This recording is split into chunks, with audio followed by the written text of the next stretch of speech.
Fine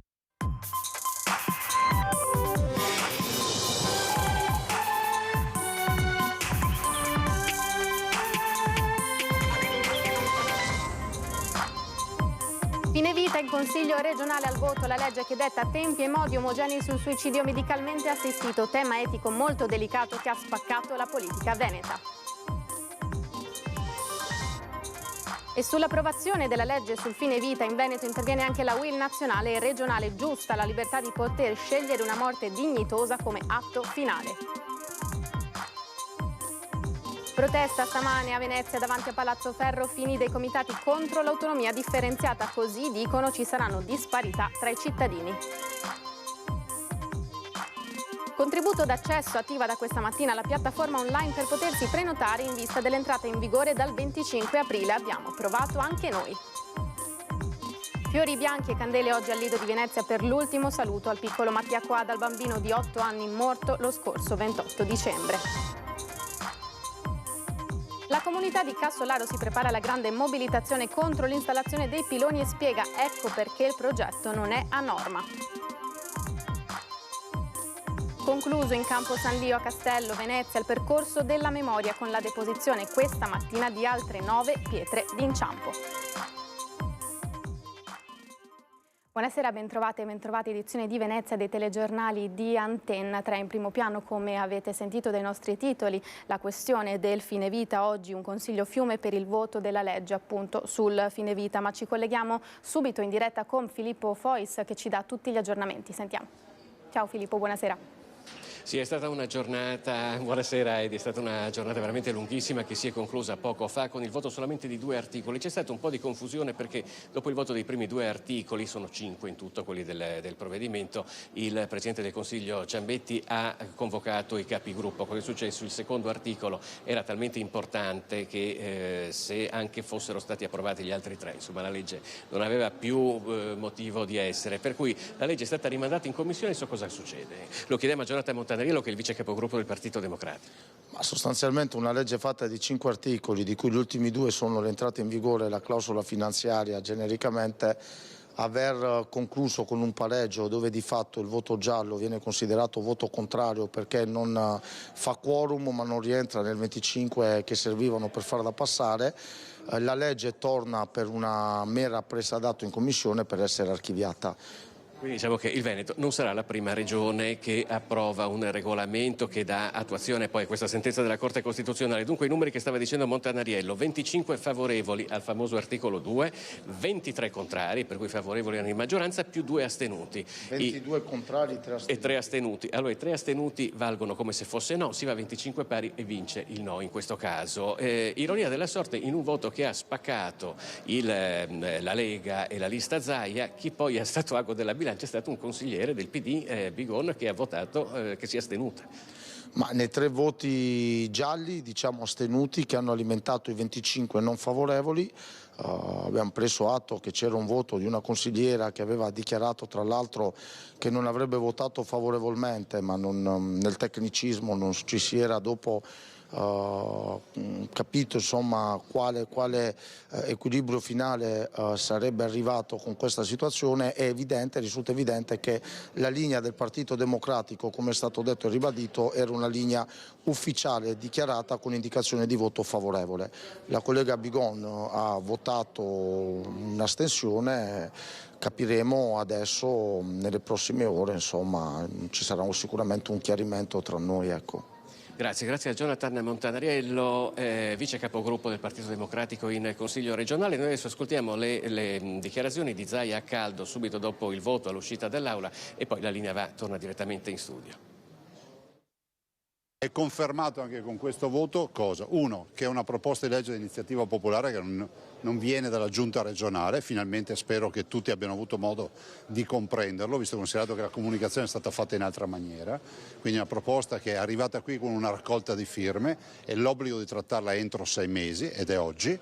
Dall'altro non passa perché comunque a parità di voti, 25 a favore e 25 contro, viene reinviata in commissione, questa è la democrazia, dopodiché domani mattina i pazienti terminali, alla luce della sentenza del Consiglio di Stato 242 del 2019, possono chiedere l'accesso al fine vita, che è la prova provata che questa proposta di legge non serviva a autorizzare il fine vita, ma stabiliva i tempi per dare le risposte.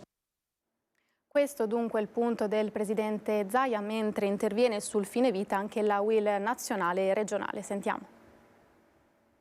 Io credo che chi in casa ha avuto problemi di persone che non riescono a superare la soglia del dolore e abbiano un'opportunità di dire, una libertà di dire basta, non ce la faccio più, sia un atto di civiltà. Così il segretario veneto della UIL si dice favorevole all'approvazione della legge sul fine vita in Veneto, un passo avanti verso la libertà di poter scegliere in modo dignitoso, dice. Oggi, che è una giornata importante, ci sia uno spazio per dare libertà alle persone. Dello stesso parere anche il segretario nazionale. Si tratta di una scelta di coscienza, così Bombardieri oggi in visita a Mestre. Noi pensiamo che sia una scelta di civiltà.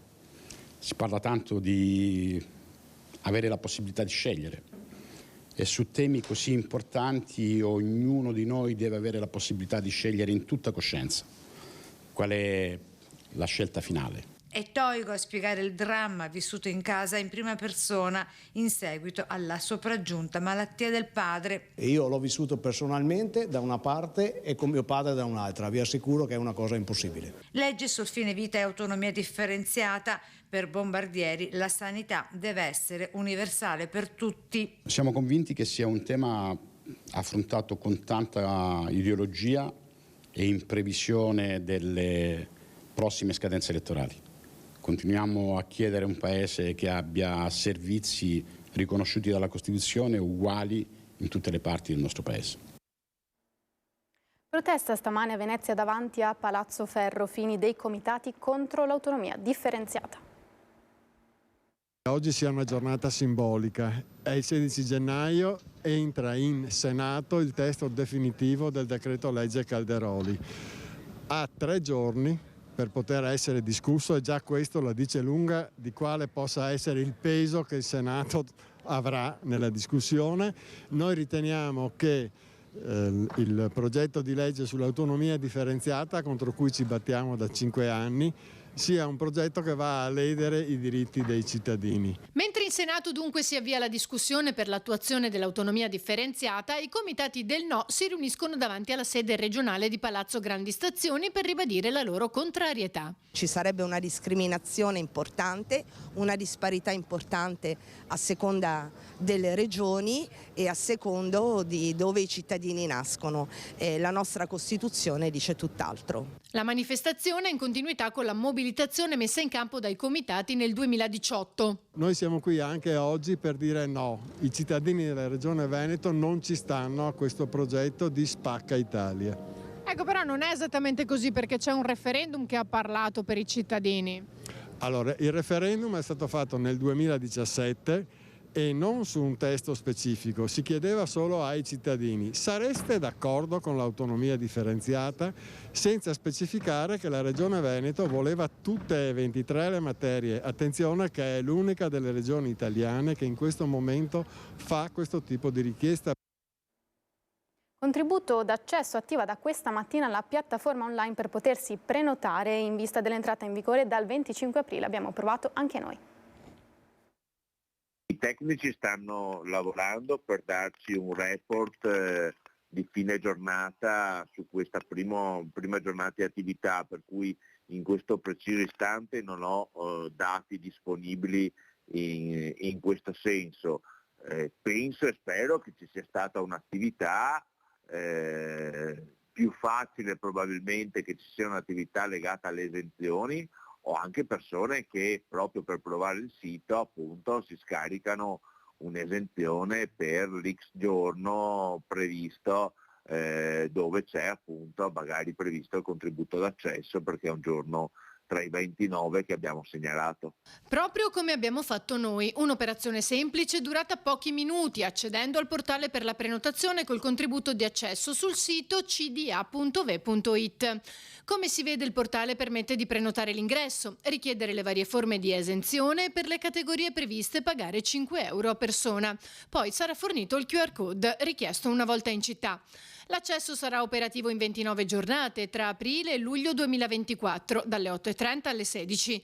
Dal 25 al 30 aprile, dal 1 al 5 maggio, tutti i sabati e le domeniche fino al 13-14 luglio, escluso il fine settimana della Festa della Repubblica 1-2 giugno. Non abbiamo posto nessuna soglia e c'è una tariffa flat a 5 euro in cui appunto che va pagata per coloro che non hanno esenzioni e esclusioni. Il prossimo anno si pensa invece di mettere una soglia entro la quale il contributo sarà più basso, oltre la quale il contributo sarà più alto. Dispensati dal pagamento i turisti che pernottano in albergo, affittacamere o B&B, che pagano già la tassa di soggiorno. Ribadisco il fatto che i residenti e i nati a Venezia non devono fare nulla. Esentati inoltre i bambini fino ai 14 anni, chi ha necessità di cure, chi partecipa a competizioni sportive, forze dell'ordine in servizio, coniuge, convivente, i parenti o affini fino al 3° grado di residenti nelle aree in cui vale il contributo d'accesso e una serie di ulteriori esenzioni previste dal regolamento. Ci fermiamo qualche istante di pubblicità, tra poco.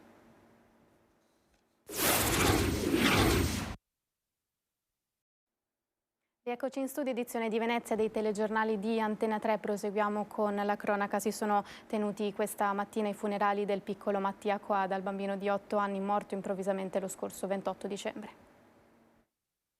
Caro Mattia, tu sei speciale, più di un cuore. Ora voli nel cielo stellato. Tu hai fatto più cose possibili per tutti, perché sei un bambino con tanta forza e coraggio.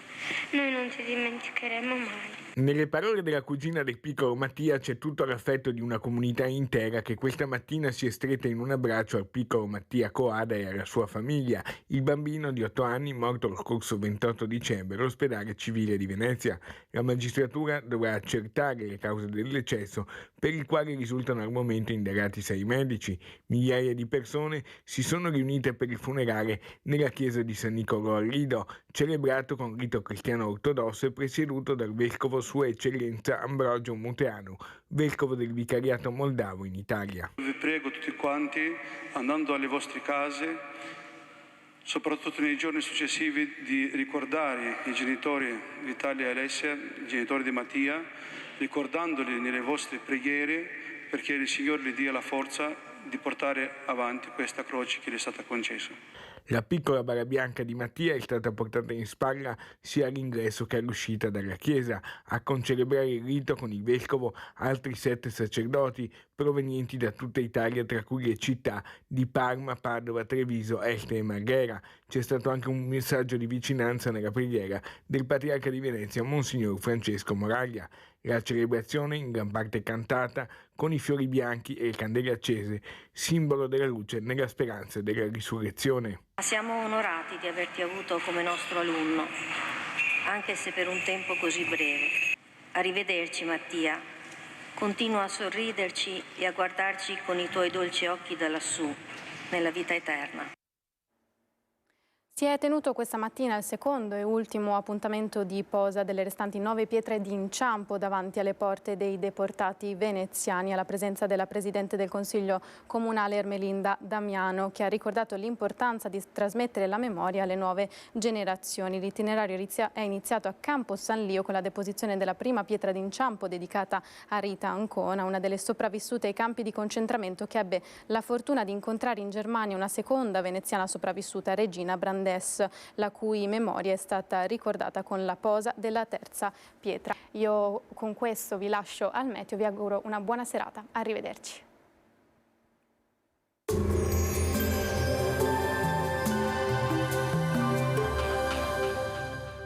Il Piccolo Scavo è specializzato nella realizzazione di impianti fognari, sottoservizi per utenze e adeguamento fognario alla rete consortile.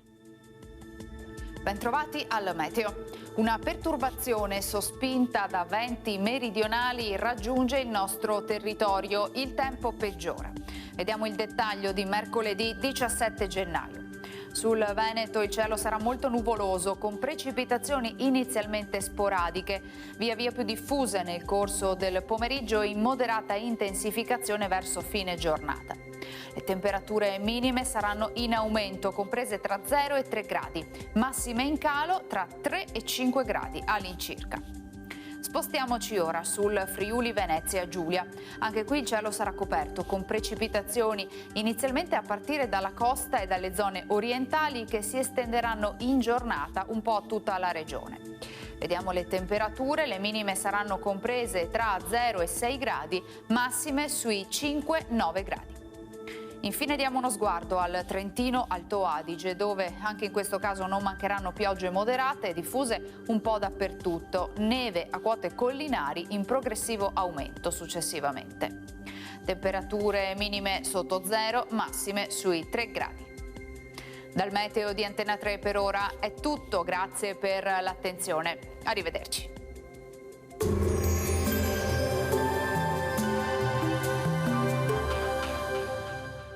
Il Piccolo Scavo è specializzato nella realizzazione di impianti fognari, sottoservizi per utenze e adeguamento fognario alla rete consortile.